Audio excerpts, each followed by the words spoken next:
Something strange happened in Ouagadougou. An unfamiliar car appeared, moving in a way that made no sense, then suddenly stopped. Within minutes, it was surrounded. No noise, no panic, just precision. But where did it come from? And what was it really doing there? Let's find out. Something that has never been implemented in Burkina Faso previously was launched by the government in early 2025. A comprehensive emergency response and surveillance system for the entire city. Its mission, Security S247, was straightforward but aspirational. To enable real-time public space monitoring, automatic threat or suspicious activity detection, and prompt intervention by the state. The system was a watershed in the nation's urban security strategy. It constructed, owns, and controls the infrastructure, not foreign-run counterterrorism programs. Security S247's launch was neither hasty nor unplanned. It followed years of increasing demand on the Burkina Faso administration to react more quickly and efficiently to urban public safety concerns, as well as criminal threats. The capital, Ouagadougou, has faced numerous difficulties in recent years, ranging from irregular terrorist threats to urban crime and poor traffic control. The security response was manual and reactive for a long time. There were little police patrols. Frequently, information came too late. Unit coordination was sluggish. The system was overloaded due to a lack of real-time tools, not a lack of effort. Security S247 was designed to address the issue. During the National Days of Patriotic Engagement and Citizen Participation, an annual event aimed at encouraging active engagement between the public and the government, the project was formally launched on April 3, 2025. The timing was purposeful. The government positioned Security S247 as a system designed to protect public life, restore order, and make the city safer for everyone by framing the launch as part of a nationwide civic movement. This is especially important at a time when many West African countries are finding it difficult to keep up with the constantly changing security threats. Security S247 is a component of the larger national strategy known as Smart Burkina Faso, which is a long-term endeavor started by the government to modernize its governance, public services, and infrastructure digitally. Energy monitoring, smart agriculture, and digitalized government services are all part of the SMART program. However, because Security S247 directly addresses people's mobility, safety, and everyday urban activities, it is its most crucial element. The expectations are much more apparent, the stakes are larger, and there is more scrutiny. The moniker comes from the fact that the system is almost made to run around the clock, every day of the week. It silently monitors important public spaces like roads, government buildings, marketplaces, schools, and busy locations while operating non-stop. It's not just surveillance, though. Cameras, command centers, skilled operators, and mobile police units are all part of this well-coordinated system, which aims to reduce the amount of time between a possible threat and the action required to neutralize it. The country's security and digital development leadership came up with the system's concept after researching examples from cities like Singapore, Dubai, and Kigali, where response and surveillance technologies are already ingrained in the everyday routine of urban life. However, Burkina Faso was entering this arena under completely different circumstances than other cities. The nation is not rich. It is not connected to the rest of the world by tech titans. Its resources are not limitless. It does, however, have a pretty clear idea of what occurs when time is lost, when failing to act quickly could result in fatalities or erode public confidence. Therefore, creating the world's most sophisticated system was not the aim. The objective was to use a framework that could expand without relying on foreign intelligence networks to create a system that functions in Burkina Faso conditions with Burkina Faso residents. Security S247's degree of ownership and control distinguishes it from earlier West African systems. It is not a private project supervised by outside contractors. A Western embassy does not run it. It has nothing to do with the goals of a foreign donor organization. Through its national agencies and local staff, the Burkina Faso state constructed, sponsored, and currently oversees it. This is significant since the region's security infrastructure has been heavily influenced by foreigners for many years, frequently producing instruments that are either unreliable by the local populace or only partially accessible to national forces. The introduction of Security S247, on the other hand, was presented as a national asset, a digital wall that protects the capital while still answering to it.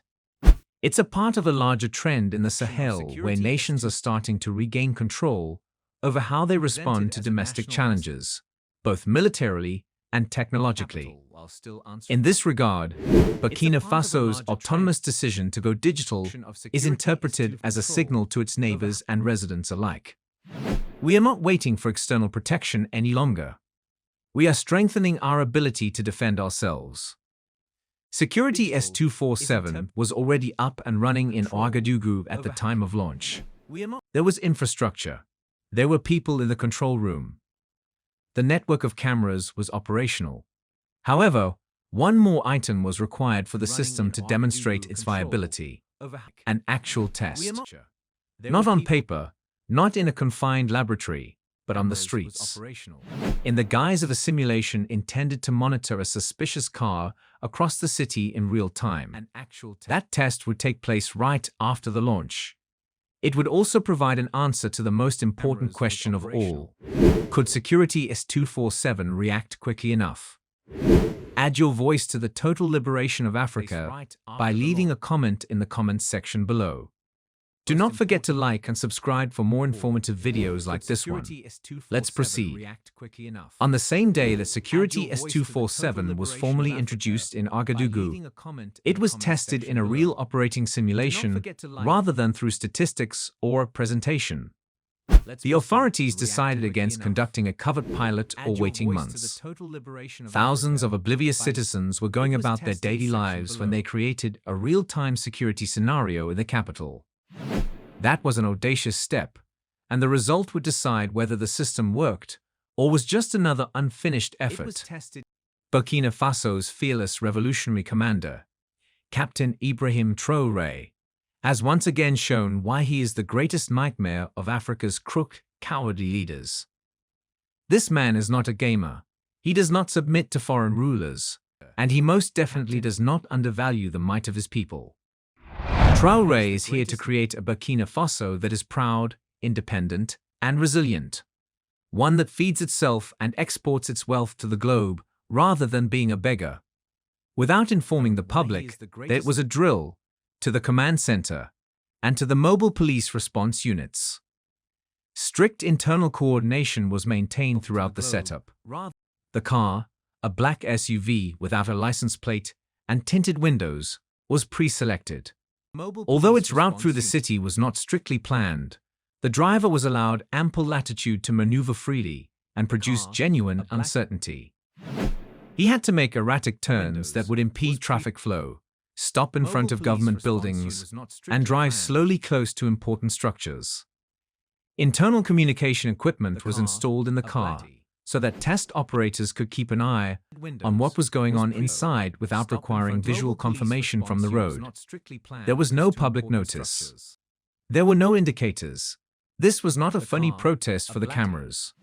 The system's capacity to function in typical, uncontrolled circumstances, the same circumstances it would encounter in the event of an actual threat, was put to the test.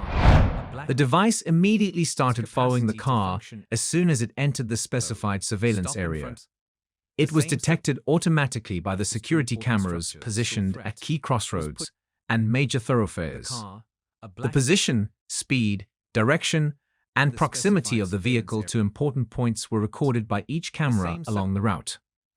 Operators at the command center watched the incident unfold in real time when the live video was transmitted there. The car was recognized internally for strange behavior within minutes. A threat assessment, based on pre-established behavior models in the system, was influenced by its erratic trajectory, frequent stops close to sensitive regions, and lack of identification.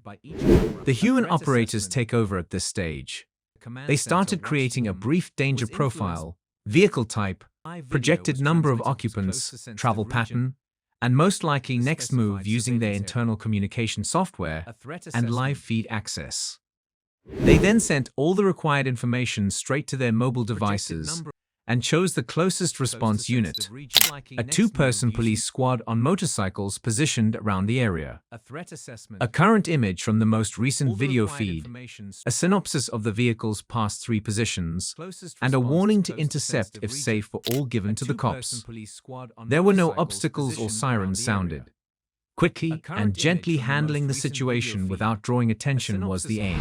The car slowed at a roundabout near an office, and the officers came up to it. They arrived from behind, visually recognized the target, and made the stop without causing any trouble. The driver recognized himself as a participant in the simulation right away, and the procedure was formally declared finished. It took fewer than 12 minutes from the time the car entered the surveillance grid until it was intercepted. That little period was revolutionary. Detecting, communicating, and responding to such a problem would have taken at least 30 minutes in the past. Unless someone reported it in, it would occasionally go unnoticed. The simulation demonstrated that the new technology was capable of managing a complicated urban tracking operation without requiring cop guesswork or public involvement. It also showed that even with a small police force and rudimentary urban infrastructure, real-time decision-making is not only feasible, but also feasible when aided by coordinated technology. According to officials in charge of the simulation, all system checkpoints operated as planned. The cameras reacted instantly. Information was processed instantly by the command center. There was no need for further confirmation because the police unit's response was accurate. During the test, the vehicle's presence was mostly ignored, and no members of the public were in danger or alarmed. The simulation was deemed successful internally. A few technical issues for improvement were identified, including the necessity of quicker handoffs between ship operators and broader camera coverage in specific locations. However, it validated the system's fundamental operation in practical settings. More significantly, it showed the Burkina Faso leadership that security is 24/7 was more than simply a theoretical concept. Without depending on foreign organizations, foreign intelligence, or foreign donors, it was a practical method that could be used daily to improve control over the capital. The system needed to be scaled and made sustainable once the simulation demonstrated that it operated in principle. However, the public had to be aware of the changes before that could take place. There was a more profound change taking place behind the cameras and command displays, one that would affect not only how crime would be dealt with, but also how the state-city relationship as a whole was set to change. The seamless operation that took place in public during the simulation is the result of a well-organized, technology-driven system that is designed to run continuously and without disruption. Security is 24/7 was never intended to be a network of static cameras. It goes beyond merely observing. It involves reading, analyzing, assessing, and taking action. It requires more than just hardware to accomplish it. It needs a completely functional structure that moves second by second in unison. A central command facility, housed in a limited, government-controlled building in Ouagadougou, is the focal point of security S247. Although it appears to be just another administrative facility from the outside, the real equipment is located inside. This control room serves as the cerebral center of the city. Every surveillance feed from the capital's key highways, public buildings, markets, and traffic crossings comes straight into this center. The live, uncut video is received. The system's capacity to instantly determine what is pertinent is more important than the sheer volume of data. A wall of high-definition monitors, each manned by a qualified surveillance operator, shows the live camera feeds. They are not merely spectators. They are experts who have received training in pattern recognition, behavioral anomaly detection, and situational escalation in accordance with stringent corporate protocols. The majority of these operators are from Burkina Faso. They have received on-the-ground training in modules that integrate real-time decision support and video surveillance handling, all specifically designed for Ouagadougou's distinct urban setting. Security S247 software is intended to complement human analysis, not to take its place. By identifying anomalies in movement, such as a car halting where it shouldn't, individuals congregating in strange places, or abrupt changes in crowd direction, artificial intelligence systems assist the process. This data is not automatically handled by the system. Rather, the behavior is flagged, shown on the screen, and then sent to human operators for evaluation. The design differs from many imported systems in this regard. It doesn't automate too much. It maintains ultimate authority in the hands of skilled officers who are aware of the local situation. Operators collaborate with the command center's decision supervisor after a scenario has been recognized and analyzed. This individual is in charge of determining the appropriate response course, allocating urgency, and verifying the threat level. This could include basic observation or comprehensive action. The Mobile Response Network, the next link in the chain, is triggered if assistance is required. Selected fast reaction units and Security S247 maintain an integrated channel. These are mobile police units that are outfitted with real-time communication equipment and, in certain situations, tablets or monitors mounted on vehicles that enable them to obtain visual information while they are on the road. Following a decision to take action, these units are provided with a comprehensive situational update, which includes the threat's position, type, and any relevant video, as well as a suggested course of action. As they move forward, they maintain real-time communication with the command center. If the scenario changes or new footage from various angles becomes available, the operators can monitor their progress and make updates.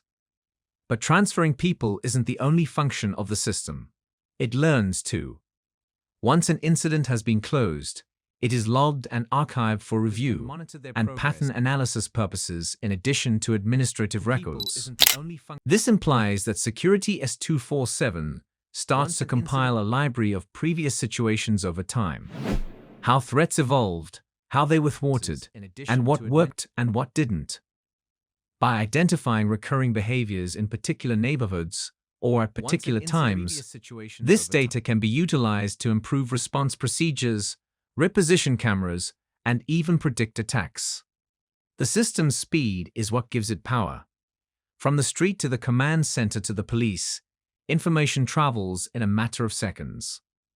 There is no need for disjointed radio calls or third-party communication tools. It's all direct, encrypted, and internal. Operators don't have to wait for a complaint to be called in. Before a single word is uttered, the technology detects and flags any suspicious activity taking place in front of a camera. Crucially, the command center is not an isolated entity. It is a component of a larger emergency infrastructure that also consists of civil protection units, municipal offices, and local police stations. The same system can redirect emergency services using the same coordination paradigm in situations where public safety is affected by events other than criminal activity, such as fire outbreaks, crowd panics, or traffic accidents. Security S247 is therefore more than just a tool for law enforcement. It is developing into an urban response system with multiple uses. The system is intended to be preventive rather than punitive in terms of its operating philosophy. It isn't there to monitor everyone or make day-to-day living illegal. Its main goal is to spot potentially disruptive behavior and deal with it before it gets out of hand. The objective is always the same: stabilize before mayhem breaks out, whether it means halting a car that shouldn't be in a government zone or spotting a mob gathering in a dangerous region. Although national regulations regulate the internal workflow, changes are made on a regular basis. Operations personnel update internal playbooks, review logs, and analyze the handling of various issues once a week. This is a feature of the system's learning loop, which makes sure it doesn't stay the same or repeat the same errors.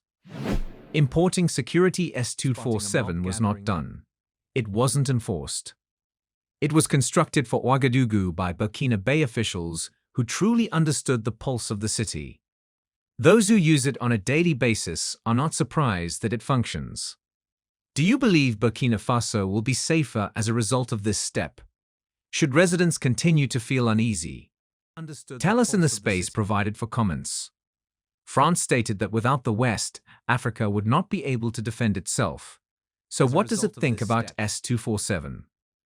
Let us know your thoughts in the comments. And don't forget to like, share, and subscribe for more stories about African sovereignty, Black history, and global power dynamics.